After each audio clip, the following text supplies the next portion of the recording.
Welcome to a new edition of the Neon Jazz interview series with veteran jazz saxophonist Kenney Polson. We caught up with him about his life in music, COVID, and his latest 2021 CD, Colors of Brazil.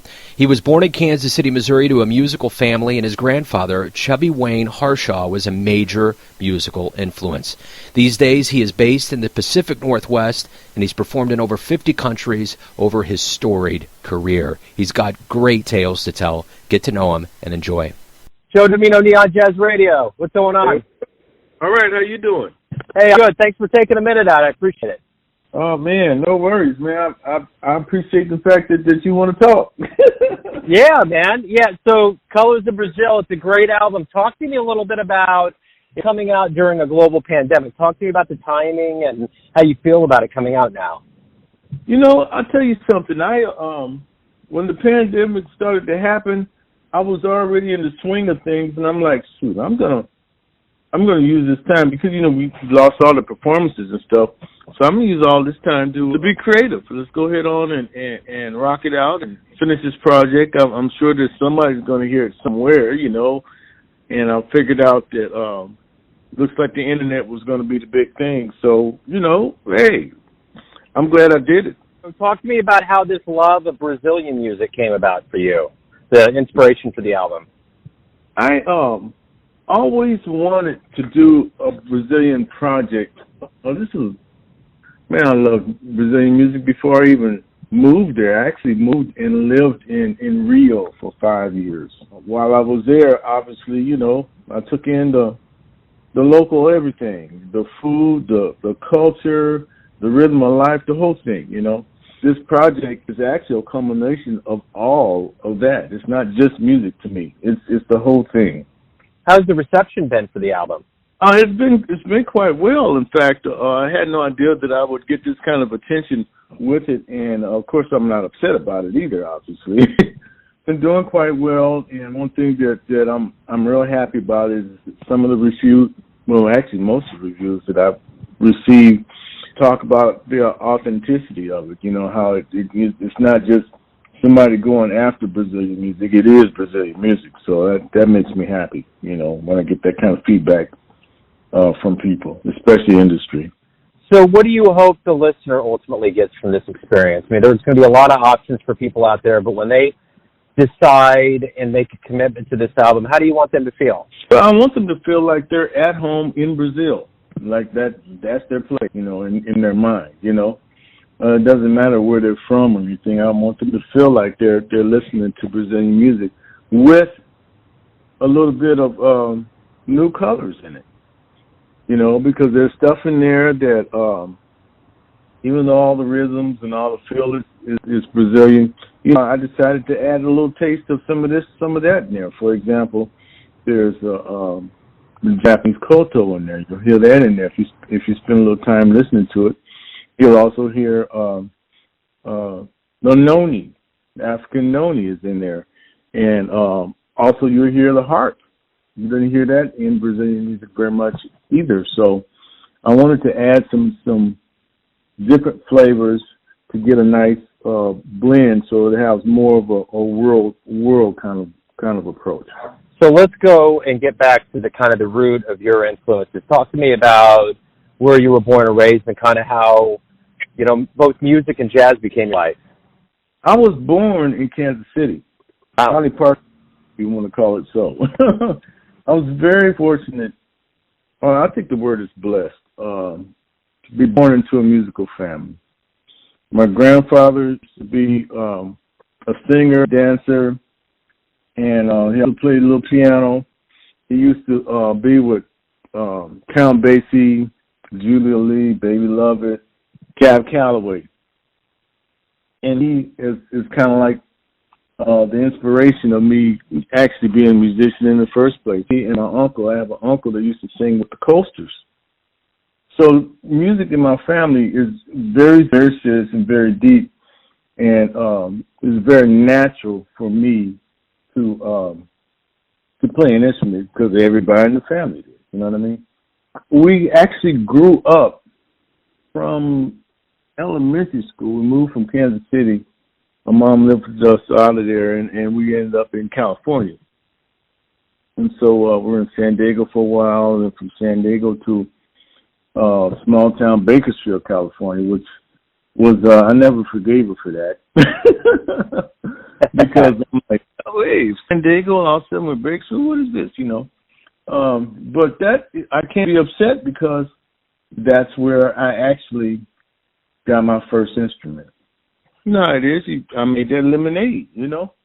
Well, you know, music in the family, and let me go ahead on and get this thing going. So that's what I did, you know. The rest is kind of just fell in place after that, you know. I obviously went to school, you know, college for music, and after that started teaching, and then after teaching for a while, I went down to Bogota, Colombia, and taught there for a couple of years, and then from Bogota to Rio de Janeiro. Fell in love with the people. It's actually the first place. I've been to a lot of places. I've been to well over 50 countries. Rio was the first place that felt like home away from home. You know what I mean? I had to do this project. I didn't have much choice, actually, if I wanted my spirit to rest. You know what I mean? So you have any special memories from Kansas City from the time that you were here? You know, my special memories from my Kansas City has always been with family. I'm a real family-oriented person, and actually was taught to be a family-oriented person. And I just, you know, I enjoy seeing my people when I'm there, you know. I don't get to go there as much as I would like to, but when I'm there, that's what I do. Hang out with the family, you know what I mean? Of course, I've had some other memories as far as music is concerned. My grandfather used to take me over to what's called the Foundation in Kansas City, where the cats were all they did the jam sessions and stuff, you know. And I was very fortunate to meet and sit in with some of the cats that actually played bebop, you know, with Charlie Parker or with Cab Calloway, or played with Count Basie, you know, and I got my spanking while I was there too. Plenty of them. Those were very, very fond memories, you know. I'd love to relive them if I could, you know. What was your first live jazz show that you ever saw that really blew you away? My first live jazz show, believe it or not,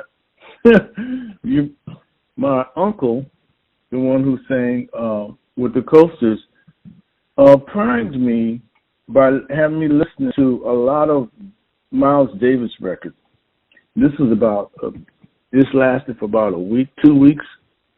And then finally he took me, this was in the LA area, he took me to Howard Rumsey's Concert by the Sea. You go down, I think it was Howard Rumsey's. It was either that or, what's the drummer name? It was a drummer that had a jazz club down there too. I'll think of it when we get off. You know how that goes. Oh, yeah. But yeah. I wasn't old enough because it's a supper club, right? I wasn't old enough to be in there, but since my uncle and the owner were good friends, they let me sit on the steps. So I sat on the steps, and the Miles Davis band came in. So the band played 2 or 3 selections, and then they introduced Miles. And you know how they have dinner and stuff, people talking and plates clanking, and you know, all that stuff was going on. And he put his finger to his ear and then turned around to the band and mentioned, you know, motioned to them to get softer. And when he did that, I'm watching all this, you know what I mean? When he did that, I'm going, wow, this guy's making the band softer. I wonder why. And then he still hadn't played a note. So he still stood there and turned around and told him to play softer again. That's when it hit me. Oh, he needs everybody to pay attention to him. And so eventually Miles told the band to get softer, and people didn't pick up on it. So he squatted down, played one note, got up and left. Never came back. And that hit me. Wow, this dude here got all of this power, and I had already heard his music, so I knew what he could do. He got all this power and control to where, you know, he had told the band to play soft and play as intensely as they could. And I'm thinking, now that's where I want that. I want that. I only heard one note out of him, but the band was slamming. You know what I mean? Yeah. So I never forgot that experience. And so that, along with, the stuff that was happening with my family made me feel like, okay, I want to do this. It can be like that, So I know it sounds kind of weird to most people, and a lot of people won't get that. There are some people that will, and I do. Yeah, I get it for sure. So what do you like the best about being a professional musician? What I like the best about being a professional musician is the ability to be able to create and share that creation with others. And the fact that, when I get a chance to play, especially if it's a concert situation, I get a chance to see how that music makes other people happy. And you don't know what condition people can come into you with. They could be depressed about something, but to see those people happy, that really, really gets my attention, and it encourages me. When we do return, and COVID's obviously getting to a point now it's slowing down enough that we can do some live gigs. When we do get back in earnest, what do you hope we all realize, both musician and audience collectively, about the power of live music that we've been away from for a while? I would like us all to realize how that whole situation uplifts quality of life. We could sit down and watch it on a computer. We could sit down and watch it on TV. But when you're in there in the same room or in the same area, wherever that music is being performed, your quality of life is being uplifted. And I don't want the people who are, listening to that to forget that. And I really, really doubt that the musicians themselves will forget that. The fact that it's changed quality of life, Who doesn't want to have a happy life, you know what I'm saying? Even those moments, it don't last for long, a couple hours, but it's big. And we're creating memories, So that's what I'm hoping that happens throughout all of this. Everyone has a perception or their idea if they think you are, your family, your friends, your fans, but ultimately you're the one living your life. Who do you think you are? I think I'm a person who is trying to share as much as I can before it's time for me to get up out of here. You know what I mean? I like to think that I'm a person who believes in love and to share that love, and to try to create as much happiness as possible. That's me. It really is. So if you have a dream tonight, you run into your younger self around the time you were getting ready to start professionally, and you could give that younger version of you one piece of advice that you've learned over the years, what would it be? I think it would be to savor every moment of opportunities that come my way. Sometimes we get blessed with opportunities and, we don't realize how strong or how significant that opportunity is. And I would love to share that thing with my younger self more than anything. So if you could get into a time machine and go back in time and see any show, anywhere, where would you go? Who would you see and who would you want to talk to after the show? If I had my ruthers, it would be at least two people. I know you're thinking one, but I'm thinking two. Sure. And then not necessarily in this order, but I would want to speak to John Coltrane and see John Coltrane because of the work ethic that he had and the creativity. Believe it or not, the world is still waiting on another John Coltrane. We're still waiting on another John Coltrane.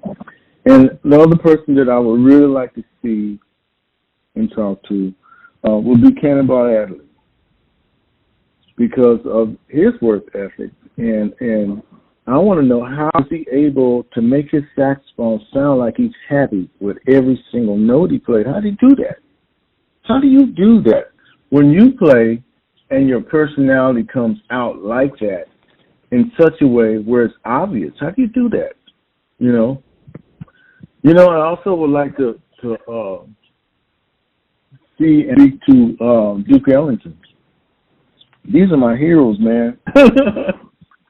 I would love to see and talk to them and find out what goes on in a brain like that to write so many compositions. And, you know, they didn't have computers and stuff like we do. He couldn't write it and then immediately hear it back. He'd write the whole thing out and then take it to the band. You know what I mean? That's some pretty deep stuff, if you ask me, you know, and I would love to have, you know, conversations. I would consider those conversations and to see those people as lessons. Yeah, you're dealing with greatness there, you know. I'm sure they had their issues just like everybody else. So when it came down to music, man, it was, you know, we're talking some deep stuff here. So those are people I would love to see and speak to. Wonderful, man. Hey, Kenny, thank you for taking a minute out for Neon Jazz today to talk about the new album. Good luck with it and the return to life and your life in music. I appreciate it. Hey, I appreciate you. Once again, you know, I know these opportunities. This is an opportunity. It doesn't always come around, and I just want you to know that I appreciate you offering this opportunity for me to speak with you and let any of your fans hear whatever it is that we have to say. I appreciate you. Thanks for listening and tuning in to another Neon Jazz interview, where we give you a bit of insight into the finest players in Brazil, the Pacific Northwest, Kansas City, and spots all over the world, giving fans all that jazz. And thanks to Kenny for his time, music, and story. If you want to hear more interviews, go to Famous Interviews with Joe Domino in the iTunes Store. Visit Neon Jazz at youtube.com, and for everything Neon Jazz all the time, go to the neonjazz.blogspot.com. Until next time, enjoy the jazz, my friends.